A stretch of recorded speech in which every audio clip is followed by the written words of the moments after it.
Hello friend, आप सभी का स्वागत है आज के इस वीडियो में, जिसमें हम लोग क्वेश्चन बैंक के लघुत्तरीय प्रश्न 2024 ए और प्रथम पाली में जो क्वेश्चन पूछा गया है हम लोग उसको सॉल्व करेंगे। ठीक है, इसमें 15 क्वेश्चन, लगभग 15 करा दिए हैं। इस 16वां क्वेश्चन है, यहाँ पर 15 गलती से लिखा गया है, यहाँ पर ये 16वां क्वेश्चन है। ठीक है, तो अगर आप लोग उधर का वीडियो नहीं देखे हैं, 3 पार्ट कराए हैं, ज़्यादा बड़ा बड़ा नहीं है, बहुत छोटा छोटा है, उसको देख लीजिएगा तो ये और ज़्यादा आपको आपके लिए फ़ायदेमंद होगा। ठीक है, तो आप सबसे पहले प्रथम पार्ट, फिर दूसरा, फिर तीसरा और फिर ये कीजिए, और फिर कहीं कोई दिक्कत नहीं आएगा, आप आराम से देख सकते हैं, कहीं कोई प्रॉब्लम नहीं होने वाला है। ठीक है, तो आइए हम लोग ये वाला क्वेश्चन करते हैं। ठीक, देखिए क्वेश्चन क्या कह रहा है कि 2 अंकों वाली एक संख्या के दोनों अंकों का जोड़ 9 है। ठीक है, कोई 2 अंकों वाली संख्या है और दोनों अंकों का जोड़ कितना है? 9 है। तो यदि संख्या में 9 जोड़ दे, यदि संख्या में 9 जोड़ दे तो संख्या के दोनों अंक उलट जाते हैं। इन दोनों कथनों के समीकरण को लिखें। दोनों कथनों के जो भी समीकरण आएगा हम लोग उसे लिखेंगे। ठीक है, तो देखिए ये बहुत आसान है, आसानी से आप कर सकते हैं। पहले तो 2 अंकों की संख्या है तो उसे हम मानेंगे कि माना कि 2 अंकों की 2 अंकों की संख्या का इकाई अंक बराबर x तथा दहाई अंक बराबर y है। ठीक है, माना कि 2 अंकों की संख्या का इकाई अंक x और दहाई अंक क्या है? y है। अब इसमें हम लोगों को पहले ही बोल दिया है कि 2 अंकों वाली एक संख्या के अंकों का योग यानी कि जोड़ 9 है। तो अगर इकाई अंक x है और दहाई अंक y है तो दोनों का जोड़ मतलब x और y बराबर क्या हो जाएगा? 9 हो जाएगा। ठीक है, x y बराबर क्या हो जाएगा? 9। अब देखिए, अब हम लोग पहले मूल संख्या निकालेंगे। मूल संख्या बराबर सूत्र होता है 10 गुना दहाई का अंक प्लस इकाई का अंक। तो यहाँ से 10 गुना दहाई का अंक क्या है हमारे पास? दहाई अंक है y और इकाई अंक क्या है हमारे पास? x। तो इसको जब हम लिखेंगे तो ये 10y और प्लस x हो जाएगा। ठीक है, अब हम लोग देखेंगे आगे। आगे बोल रहा है कि अंक उलाटे जाते हैं, मतलब हम लोग अंक को पलट देंगे। अंक को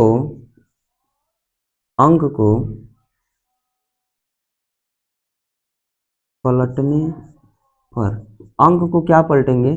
10 गुना दहाई का अंक, दहाई के स्थान पर इकाई वाला आ जाएगा, इकाई का अंक प्लस इधर क्या हो जाएगा? दहाई का अंक। तो यहाँ से 10 और दहाई, इकाई अंक क्या है? x है और दहाई अंक क्या है? y है। तो यहाँ से ये हो जाएगा 10x प्लस y। ठीक है, अब ये दोनों को हम बराबर में रख देंगे तो ये हो गया 10y प्लस x बराबर, ये क्या हो गया? 10x प्लस y और बराबर इधर प्लस में हमें बोला है कि यदि संख्याओं में 9 जोड़ दें तो संख्या के दोनों अंक उलट जाते हैं। तो इन दोनों कथनों के समीकरण लिखे, मतलब यहाँ पर 9 हो जाएगा। ठीक है, तो अब हम 10y x माइनस 9x और माइनस y और बराबर में 9, यहाँ से घट जाएगा तो ये बचेगा 9y यहाँ पर 10 है तो ये हो जाएगा 10। यहाँ से घटेगा तो माइनस का, देखिए 10y में से 1y घटेगा तो 9y, 10x में से 1x घटेगा तो बचेगा माइनस का 9, और यहाँ पर हो जाएगा आपका कितना 9। ठीक है, x वाले को पहले ले लेते हैं तो ये हो जाएगा -9x 9y, और बराबर में कितना हो जाएगा आपका 9 है। -9 कॉमन ले लीजिए तो x प्लस वाई, और ये माइनस 9 हो जाएगा, ये 9 से 9 कटेगा, माइनस उधर चला जाएगा तो x प्लस वाई बराबर माइनस का 1, और ये है इसका समीकरण सेकेंड। खाली समीकरण लिखने बोला है, आपको सॉल्व करने बोला नहीं है, तो आप इसे देख लीजिए, आपको सॉल्व करने की जरूरत नहीं है। ठीक है, आपको सॉल्व करने की एकदम जरूरत नहीं है। तो चलिए देखते हैं अगला प्रश्न।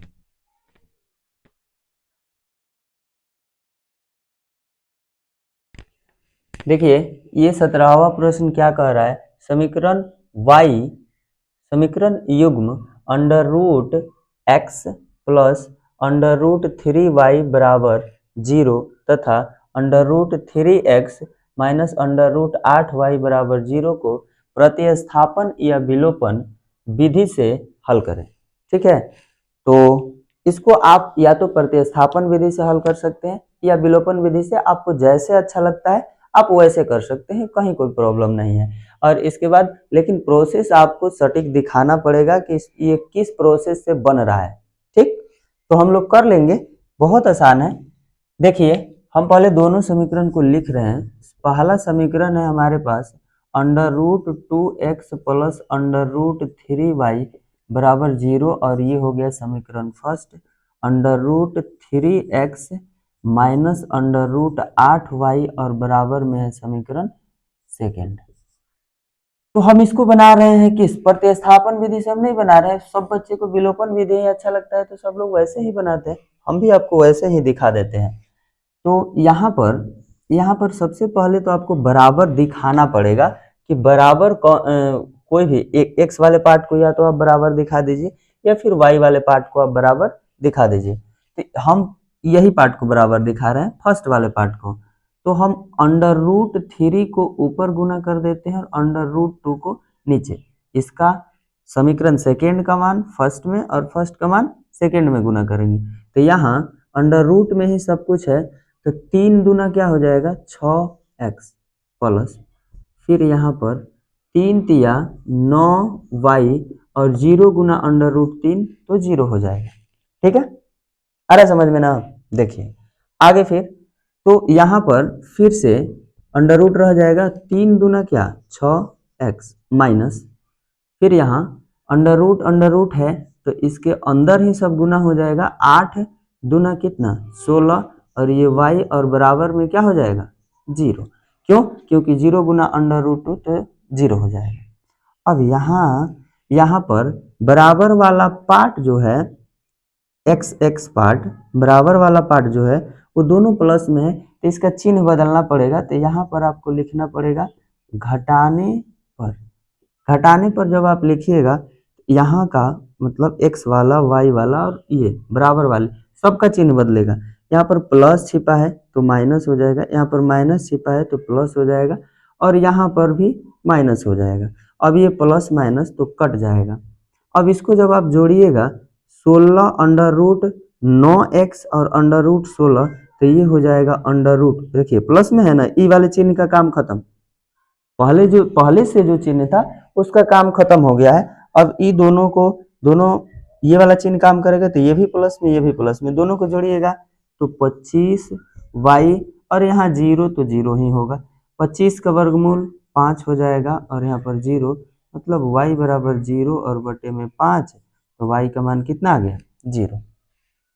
अब आप क्या लिखिएगा, अब लिखिएगा y का मान समीकरण या तो आप फर्स्ट में रख सकते हैं या फिर सेकंड में रख सकते हैं। आप किसी भी समीकरण में रखिएगा तो मान आपका सेम आएगा। ठीक है सॉरी, ये है समीकरण फर्स्ट में रखने पर फर्स्ट क्या है आपके पास, अंडर रूट टू एक्स, फिर प्लस √3y बराबर में 0। ठीक, अब यहाँ किसका मान निकला है, y का, तो x वाले को हम कुछ नहीं करेंगे, √2x प्लस √3 और y की जगह पर 0 बराबर 0, √2x और ये हो गया 0 बराबर 0, √3 गुना 0 तो 0, तो √2x उसे भूल जाइए, यहाँ पर 0 लगाइए और x बराबर √2, जब आप 0 में √3 से भाग दीजिएगा तो 0 आएगा, तो इसका हो गया आंसर आपका दोनों का 0, x का भी मान 0 आया और y का भी मान 0 आया। ऐसे आप बना दीजिए, आपको 2 नंबर मिल जाएंगे। ठीक है, चलिए तो देखते हैं अगला प्रश्न।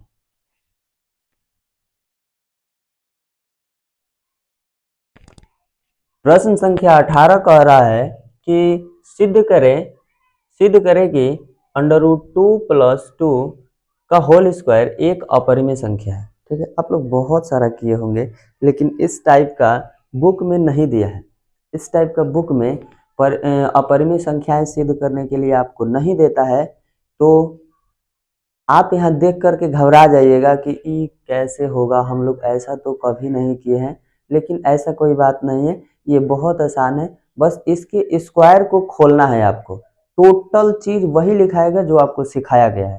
ठीक है, टोटल चीज वही लिखाएगा जो आपको सिखाया गया है, पहले उसी प्रोसेस पर जाइए। एक्स्ट्रा एक काम यहाँ पर करना है कि इसके होल स्क्वायर को खोल दीजिए आप, और खोल करके जितना परिमेय संख्याएं हैं उसको अलग सेटल कीजिए और जितना अपरिमेय संख्याएं हैं उसको अलग सेटल कीजिए, काम एकदम आराम से हो जाएगा। ठीक है, चलिए तो देखते हैं आगे। ये है, हम लोग लिखेंगे हल, मानेंगे, माना कि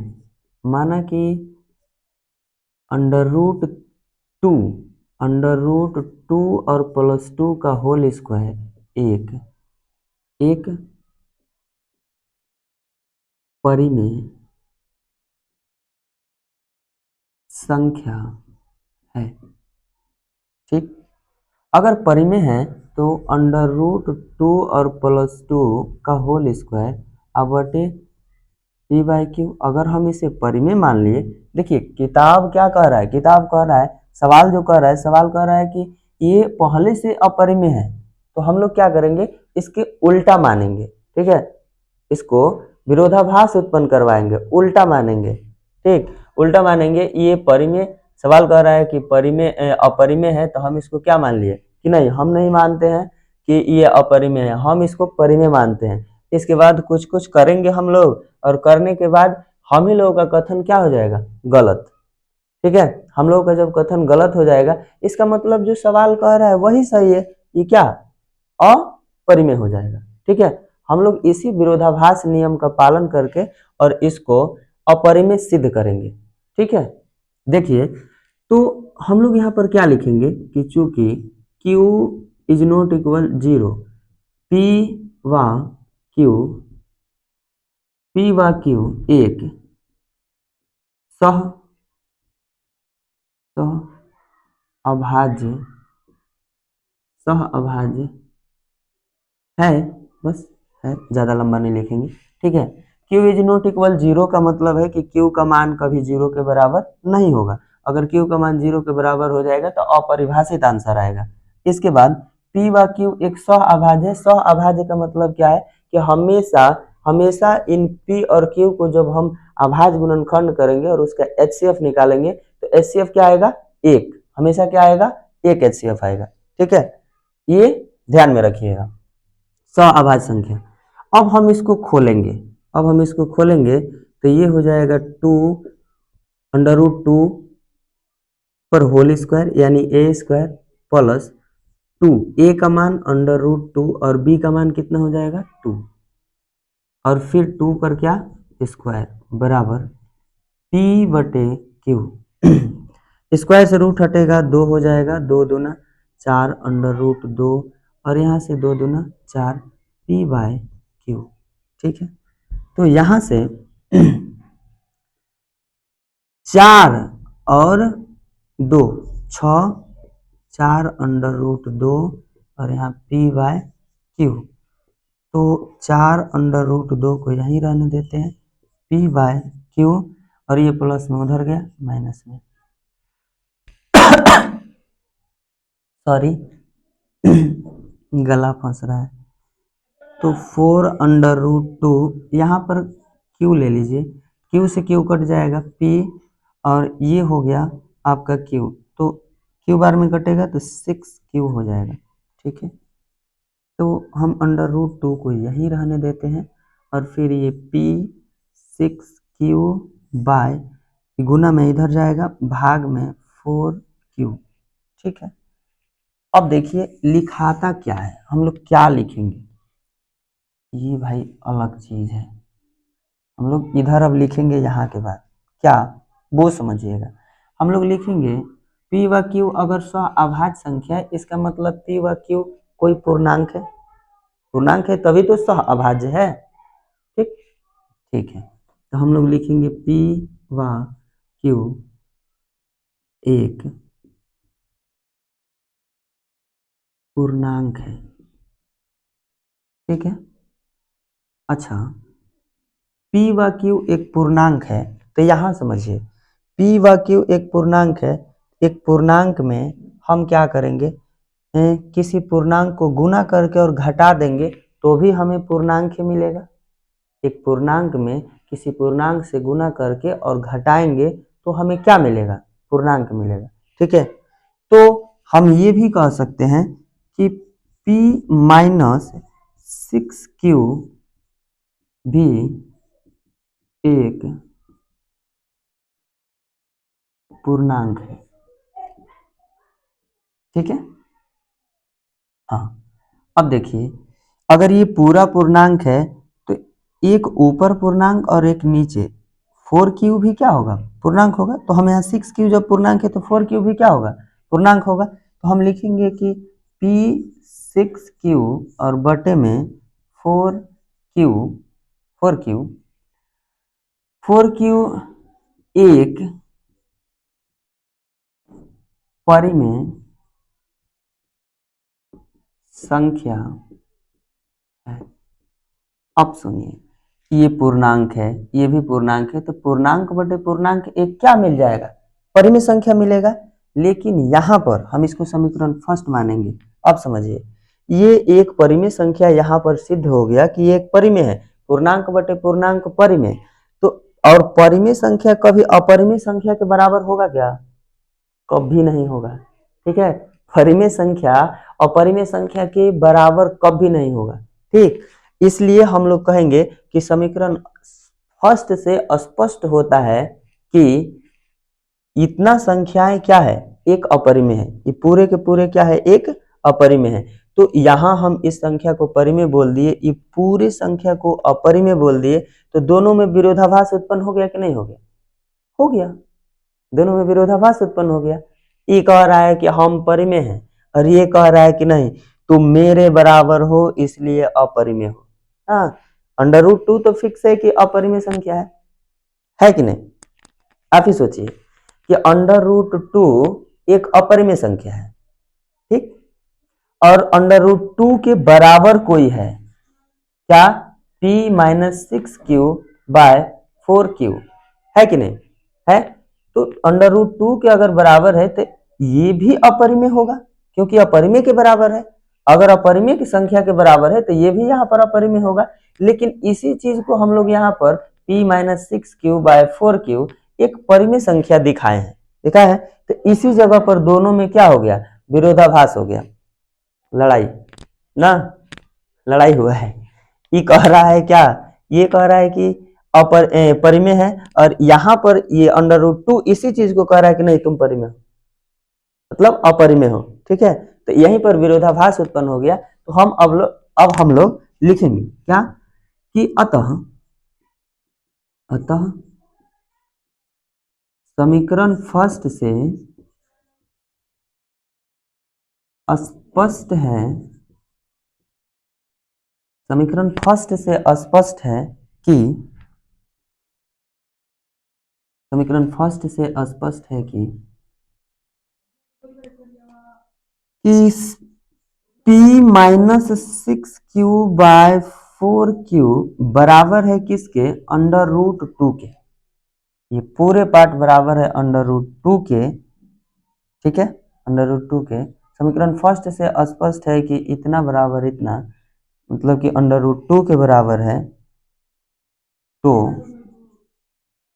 यह एक अपरिमेय अपरिमेय संख्या संख्या है। तो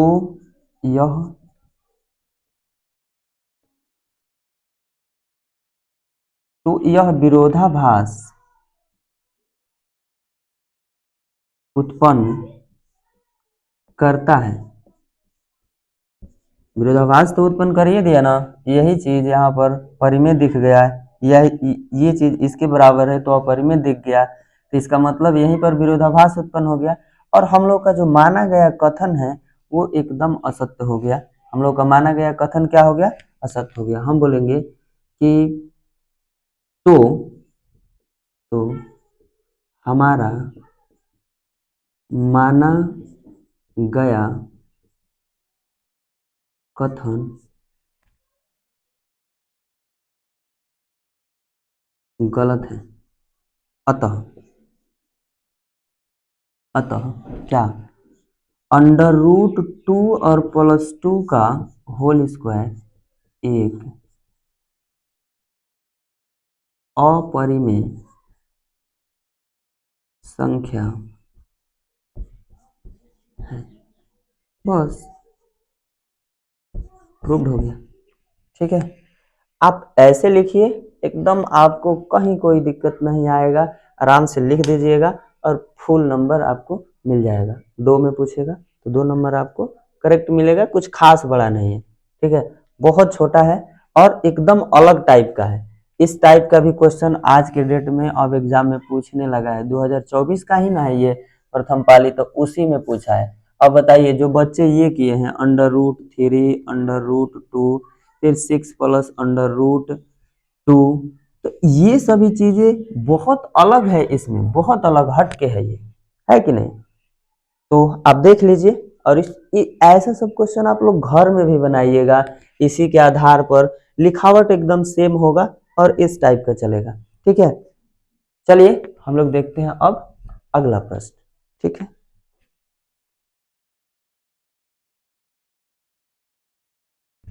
चलिए भाई, तो अगला है हम लोगों का 19 नंबर प्रश्न। 19 नंबर कह रहा है, द्विघात समीकरण x स्क्वायर माइनस 3 के शून्यक ज्ञात कीजिए। आप पहले इसका शून्यक निकालिए और शून्यकों तथा गुणांकों के बीच संबंध सत्यता की जांच कीजिए। मतलब जो आप शून्यक निकाले हैं क्या वो सही है या नहीं है, ठीक है, वो निकालना है आपको। तो निकाल के दिखा दीजिए। देखिए, आप लोग पहले खुद से करा कीजिए, ठीक है, इसके बाद अगर नहीं होता है तब यहाँ का सलूशन देखिए, समझे कि नहीं। क्वेश्चन आप खुद से पहले लिख लीजिए, लिख करके इसके बाद सॉल्व कीजिए, नहीं होता है तब देखिए, अगर हो जाता है तो फिर काहे के लिए देखिएगा, फिर मत देखिए, ठीक है। या फिर मिला लीजिए, कि एक बार देख करके मिला लीजिए कि हाँ प्रोसेस सही है तो एकदम सही है, क्योंकि करेक्ट आंसर देना है आपको, मिस्टेक बिल्कुल नहीं चलेगा। देखिए हल, सबसे पहले तो शून्यक निकालेंगे, एक्स स्क्वायर माइनस 3 बराबर 0, ठीक है। तो एक्स 0 लेंगे तब तो शून्यक निकलेगा, और इसको उधर भेज दीजिए, स्क्वायर को उधर भेजिएगा, अंडर रूट 3। तो हम इसको एक बार प्लस में एक बार माइनस में बोल सकते हैं, तो हम बोलेंगे कि अल्फा बराबर अंडर रूट 3 और बीटा बराबर माइनस का अंडर रूट 3। शून्यक तो निकल गया, शून्यक निकल गया, एक अंडर रूट 3 है और दूसरा माइनस का अंडर रूट 3 है। अगर कोई अगर कोई अ, अगर कोई अंक रूट में होता है तो एक बार हम उसे प्लस में और एक बार उसे हम माइनस में लिख सकते हैं, कोई दिक्कत नहीं है, ठीक है। तो वही किए हैं। अब हम लोग क्या बोलेंगे, अब हम लोग जांच करेंगे, क्या, संबंध सत्यता की जांच, यहाँ पर लिखेंगे हम लोग संबंध सत्यता की जांच। संबंध सत्यता की जांच कहाँ से पता चलेगा? तो हम अल्फा प्लस बीटा बराबर माइनस का बी बाय ए होता है।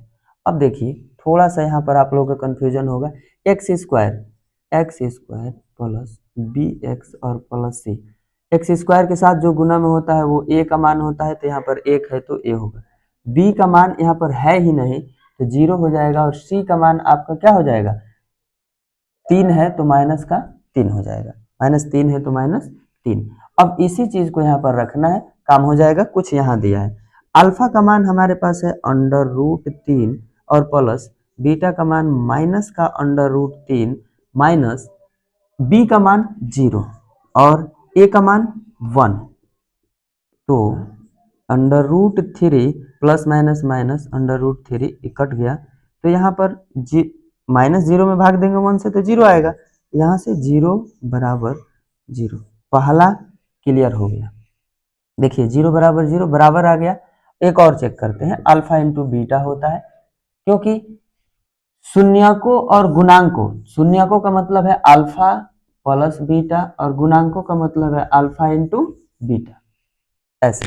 तो हम लोग अल्फा प्लस बीटा इसका चेक कर दिए। अब हम लोग अल्फा इंटू बीटा का सूत्र होता है माइनस का सी बाय ए, अल्फा का मान √3, बीटा का मान माइनस का √3, अल्फा का मान √3, बीटा का मान माइनस √3, इसका सी का मान है -3 और ए का मान है 1, तो प्लस माइनस माइनस और यहाँ से 3 तिया 9 भाग दीजिए, माइनस का 3 आएगा और यहाँ पर माइनस रह जाएगा, 9 का वर्गमूल 3 हो जाएगा, तो यहाँ पर -3 बराबर 3। ये आपको देगा प्रश्न 2 नंबर। कंफर्म है, ये सब क्वेश्चन आता है, एकदम 100% गारंटी है, इसी टाइप का क्वेश्चन आएगा आपके एग्जाम में, ठीक है। चलिए तो हम लोग अंतिम क्वेश्चन देखते हैं, लास्ट।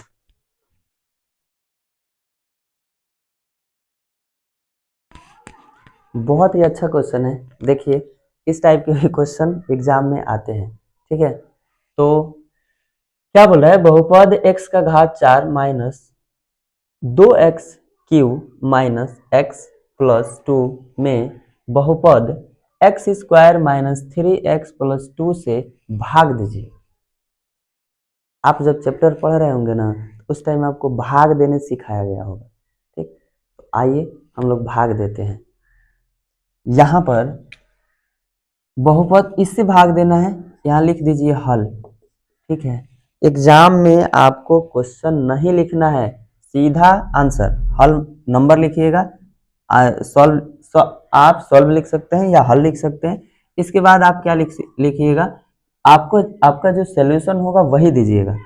तो x² -3x और प्लस 2 भाग देना है x का घात 4 2x³ x और प्लस 2, इतना में भाग देना है। हमें पुराना क्या है, हमें पुराना है x का घात 4, x का घात 4 और हमारे पास है क्या, x²। तो यहाँ पर x² में हम क्या एक्स्ट्रा गुना करेंगे कि x का घात 4 पूर जाए, तो और x² को गुना करेंगे, बेस बराबर है तो घात जुटेगा, तो x का घात क्या बन जाएगा 4। तो जो एक्स्ट्रा चीजें आप लिख रहे हैं वो यहाँ पर लिखिए, लिख दिए x²